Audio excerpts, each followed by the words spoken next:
ప్రభునందు ప్రియమైన వారులారా, ప్రభు అయిన యేసుక్రీస్తు నామములో మీ అందరికీ శుభాభివందనములు. ఈ ఉదయకాలం కలువరి కృపాస్థానం ఎందుకు మిమ్మల్ని ఆహ్వానించుచున్నాను.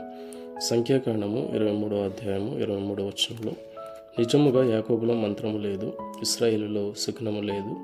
ఆయా కాలములందు దేవుని కార్యములు యాకోబు వంశస్థులకు ఇశ్రాయేలులకు తెలియజెప్పబడను. దేవుని ప్రజలైన వారికి ఎలాంటి మంత్రాలు కానీ శకునాలు కానీ ఏమీ అవసరం లేదు. కానీ వారిలో ఆ కార్యాలు ఎలా జరుగుతున్నాయి, దేవుని కార్యాలు దేనిని బట్టి జరుగుతున్నాయి అని చాలామంది ఆశ్చర్యపోవచ్చు. కానీ వాటన్నిటిని కూడా వారి వంశస్థులకు ఇశ్రాయేలులకు చెప్పబడినట్లుగా దేవుని కార్యములు దేవుడే బయలుపరుచుకుంటూ ఆయా సమయాల్లో ఆయా సందర్భాల్లో తన ప్రజలను నడిపించుకునే గొప్ప దేవుడు మనం ఆరాధిస్తున్నామని ప్రభు అయిన యేసుక్రీస్తు వారు ఆ సత్యాన్ని మనం గ్రహించి ప్రజలకు మేలు కలిగినట్లుగా, ప్రజలలో రక్షణ మార్గం సరళం చేయబడినట్లుగా ఆయన కార్యాలు మన జీవితంలో జరిగించుకుంటూ ఆయన నామానికి మహిమ తెచ్చుకునే దేవుడని మనం జ్ఞాపకం చేసుకోవాలని ప్రభు పేరిట మనం చేస్తున్నాం. ఆమె